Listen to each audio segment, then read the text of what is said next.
You don't hate yourself. You've just forgotten who you are. Somewhere along the way, you started measuring your worth by opinions, by likes, by approval, by people who are just as lost as you are. And now, you're tired. Tired of overthinking.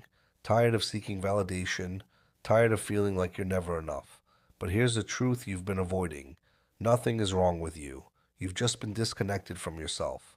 This audiobook is not motivation. This is a reset. For the next 30 days, you are going to rebuild your self-worth from the inside out. Not by becoming someone new, but by returning to who you were before the world told you who to be. Say it with me. I am not broken. I am rebuilding. Chapter 1. Stop seeking approval. Start building self-respect. Let's be honest. You don't say yes because you want to. You say yes because you want to be accepted. You want to be liked. You want to avoid conflict. You want to feel safe in other people's opinions. But here's the truth you've been avoiding. Approval is a trap. It feels good in the moment. A smile, a thank you, a sense of belonging, but it never lasts. And that's the problem. Because once you depend on approval, you will keep chasing it, again and again, at the cost of your time, at the cost of your energy, at the cost of your identity. Listen carefully. If you live for their approval, you will die by their rejection. That's the cycle. You say yes, they're happy, you feel accepted, then the next request comes, and the next, and the next. And suddenly, your life is no longer yours. That's not kindness. That's control, just not your control. You have a choice. You can keep living for approval, or you can start building self-respect, because self-respect changes everything. Self-respect says, I value my time. I value my energy. I value my direction. And most importantly, I do not need permission to choose myself. That's the key. But let's go deeper. Why do you seek approval in the first place? It's not random. It's fear. Fear of being rejected. Fear of disappointing people. Fear of being misunderstood. And maybe fear of not being enough. So you overcompensate. You say yes when you want to say no. You agree when you disagree. You shrink so others can feel comfortable. But every time you do that, something dangerous happens. You send a message to yourself. My needs don't matter. And if your needs don't matter to you, why should they matter to anyone else? That's the harsh truth. People-pleasing is not kindness. It is self-abandonment. You abandon your priorities. You abandon your voice. You abandon your standards. All for temporary approval. But remember this. Temporary approval leads to permanent frustration. You feel it, don't you? That quiet resentment. That inner frustration. That voice in your head saying, why did I agree to this? That's your truth trying to wake you up. And right now, you have a choice. You can ignore that voice, or you can listen to it, because that voice is telling you something important. You are ready to change, and change starts with one decision. Stop asking, what will they think? Start asking, what do I need? That's the shift. Because the more you seek approval, the more you lose control over your life. Think about it. Every decision becomes external. Every action becomes conditional. Every choice becomes dependent on someone else's reaction. That's not freedom. That's a silent prison. And the worst part? You built it yourself. But here's the good news. You can break out. You don't need their permission. Say it again. You don't need their permission not to rest, not to say no, not to prioritize your goals. You don't need permission to choose yourself.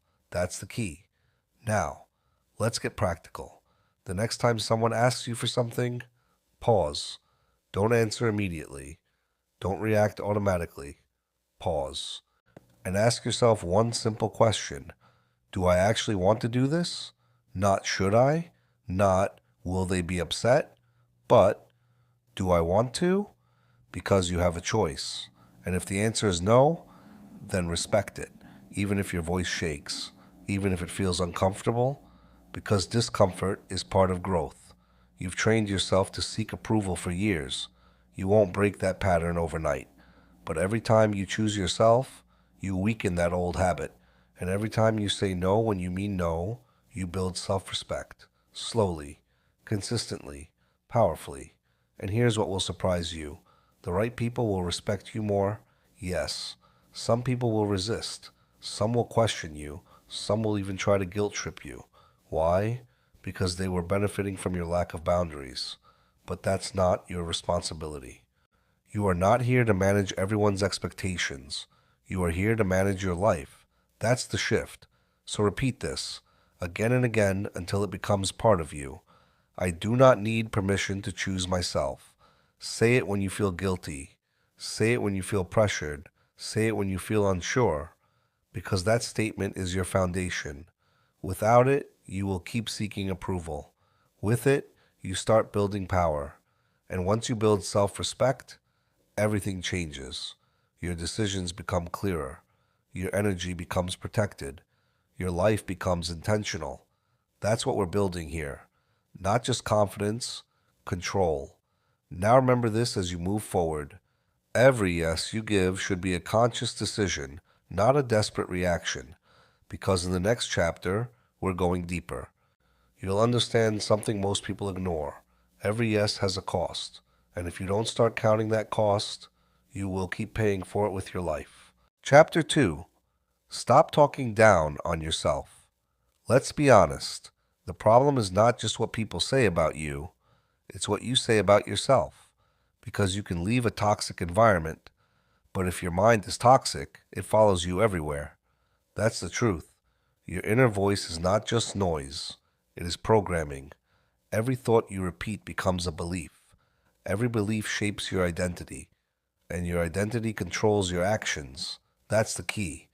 So if you keep saying, I'm not good enough, I always mess things up, I can't do this, guess what? You will live that reality. Not because it's true, but because you've rehearsed it so many times, it feels true. You have a choice. You can keep reinforcing weakness, or you can start building strength. But first, you need to see how harsh you've been on yourself. Think about it. Would you talk to someone you love the way you talk to yourself? Would you look at a friend and say, you're a failure, you're useless, you'll never get it right? No, you wouldn't. So why do you tolerate that voice in your own head? Why do you allow it? You don't need the permission to speak kindly to yourself. And you don't need your past to justify your self-criticism.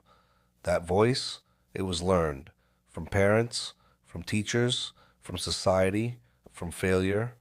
But just because you learned it doesn't mean you have to keep it. That's your power. You can unlearn, you can replace, you can rebuild. That's the work. Because right now, your words are shaping your future. Say this out loud. I become what I repeatedly tell myself. Again, I become what I repeatedly tell myself. So if that's true, and it is, then you need to take control of what you repeat. You don't fix your life overnight. You fix your language first. Instead of, I'm not good enough, you say, I'm growing, and that's enough. Instead of, I always fail, you say, I learn, I adjust, I improve. Instead of, I can't do this, you say, I haven't mastered it yet. Feel the difference. It's not fake positivity, it's intentional direction, because your mind listens to what you say. That's the key. And here's the discipline. You don't wait to feel confident. You speak confidence into existence. Even when it feels uncomfortable, even when it feels unnatural, you repeat it anyway. Because repetition creates belief, and belief creates identity. You have a choice. Continue being your own worst critic, or become your own strongest supporter. One destroys you slowly, the other builds you daily. So starting now, I want you to catch yourself. Every negative thought, interrupt it, replace it, reframe it.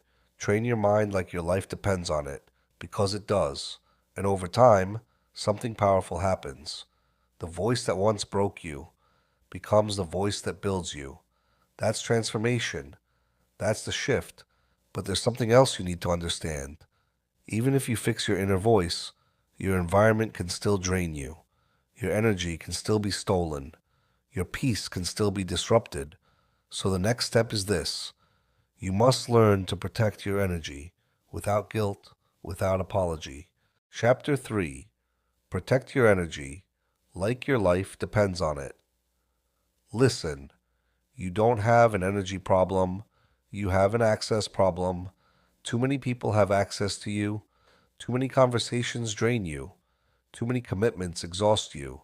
And then you wonder why you feel tired, why you feel overwhelmed, why you can't focus on your own life.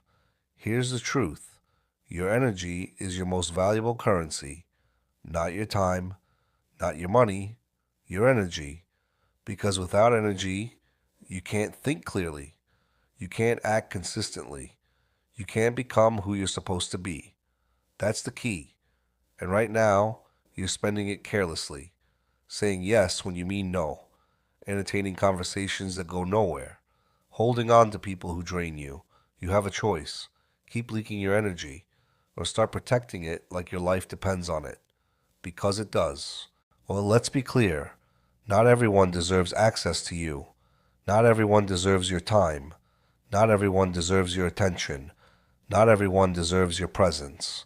But you've been taught to feel guilty for that. You've been told, be nice. Don't offend people. Always be available. And now you're stuck in a cycle of overgiving and underliving. That ends now. You don't need their permission to set boundaries. You don't need their permission to say no. And you definitely don't need their permission to protect your peace. That's your responsibility. Think about the people or situations that drain you. The friend who only calls to complain. The conversation that leaves you mentally exhausted. The commitments you agreed to but regret immediately. You know exactly what I'm talking about. And yet, you stay. Why?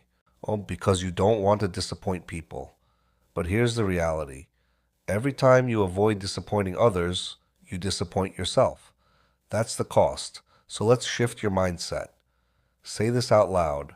Access to me is a privilege, not a right. Again. Access to me is a privilege, not a right. Feel that. Because when you start believing it, your behavior changes. You stop over-explaining. You stop apologizing for your boundaries. You stop sacrificing your energy for temporary approval. You become selective, intentional, disciplined. That's power. And yes, it will feel uncomfortable at first. People will question you. Some will resist your boundaries. Some may even walk away. Let them, because the people who respect you will respect your limits. And the ones who don't, they were benefiting from your lack of boundaries. That's the truth. You have a choice. Be accessible to everyone and lose yourself, or be intentional with your energy and find yourself. So starting today, practice this. Pause before you say yes. Ask yourself, does this drain me or build me? If it drains you, say no. No guilt. No long explanation. No apology. Just no. Because every no to what drains you is a yes to what builds you. That's the key. And as you begin to protect your energy, something powerful happens. You create space. Space to think. Space to grow. Space to act on your own goals. But space alone is not enough. Because now that you've stopped giving your energy away, you must learn how to invest it into yourself consistently. Which brings us to the next level. It's not enough to protect your energy. You must prove to yourself daily that you are worth the effort. Chapter 4. Show up for yourself daily. No excuses. Let's get one thing straight. Self-love is not a feeling. It's a discipline. It's not something you wait to feel. It's something you choose to do every single day. Because feelings are unstable. They come and go. But discipline? That's what builds your life. That's the key. Right now, the real issue is not that you don't believe in yourself. It's that you don't trust yourself. Why? Because you keep breaking promises to yourself. You say you'll wake up early. You don't. You say you'll start that habit. You delay. You say you'll stay consistent. You quit. And every time you do that, something happens. Your self-trust drops. You start seeing yourself as unreliable. You stop taking your own words seriously. That's dangerous, because if you don't trust yourself, nothing else you build will stand. Well, you have a choice. Keep making empty promises, or start becoming someone who follows through. And here's how you fix it. You start small. Not big goals, not unrealistic plans. Small, daily promises, simple, clear, non-negotiable. Wake up at a set time. Make your bed. Read a few pages. Go for a short walk. It doesn't have to be perfect. It has to be consistent, because consistency builds identity. That's the key. You don't become confident by thinking differently. You become confident by acting differently, repeatedly. Let me say that again. You don't build self-love by how you feel. You build it by how you show up. Say this out loud. I trust myself because I show up for myself. Again. I trust myself because I show up for myself. Now listen carefully. You don't need their permission to take your life seriously. You don't need motivation to start. You don't need perfect conditions to act. You need commitment.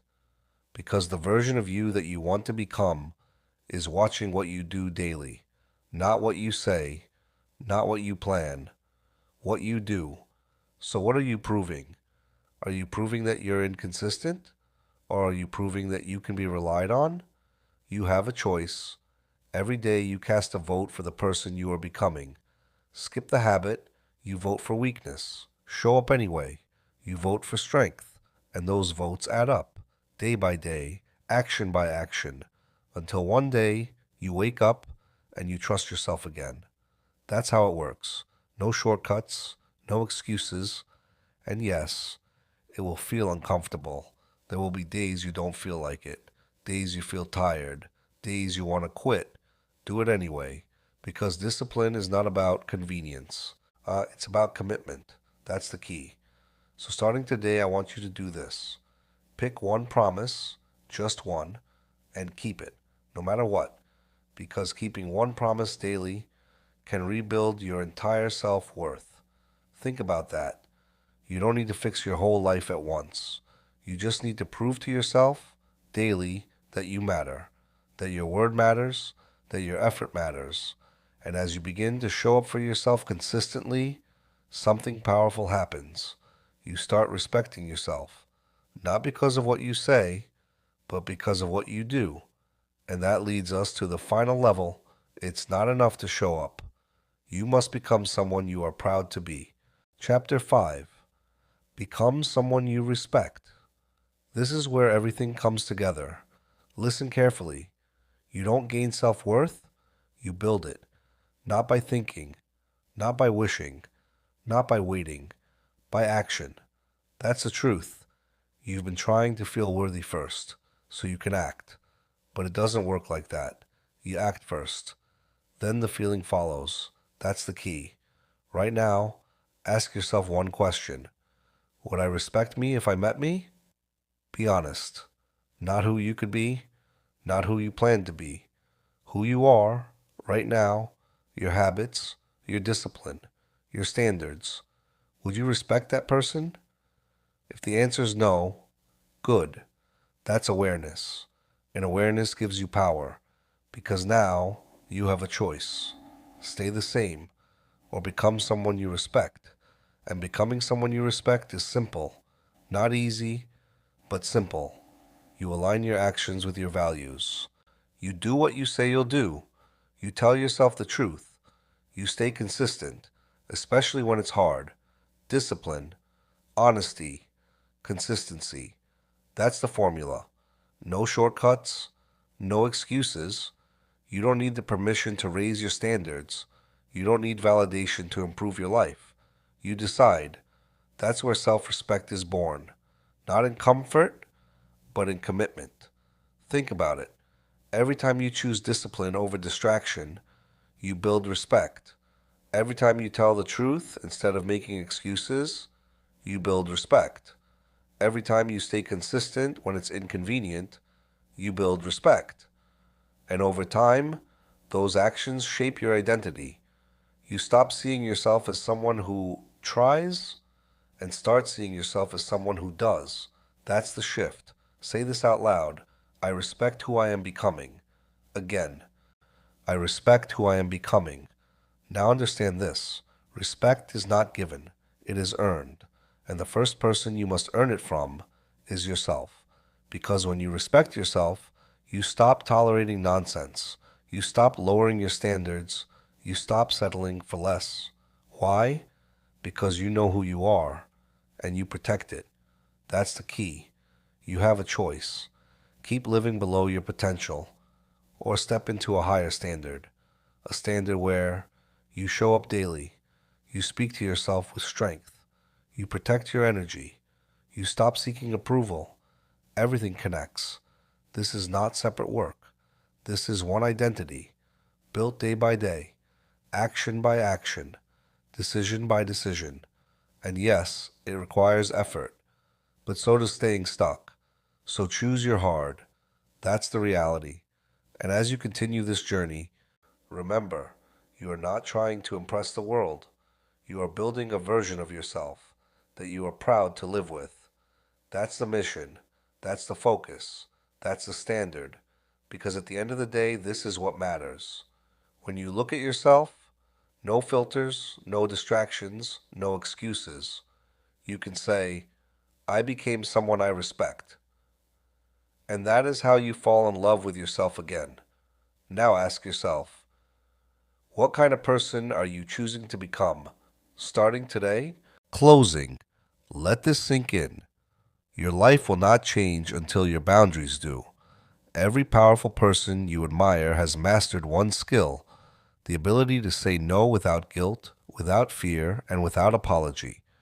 You are not here to please everyone.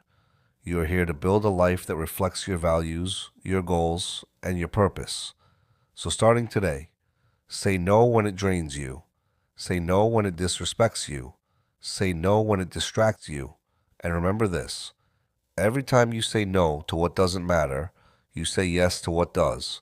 Now ask yourself, what will you start saying no to today?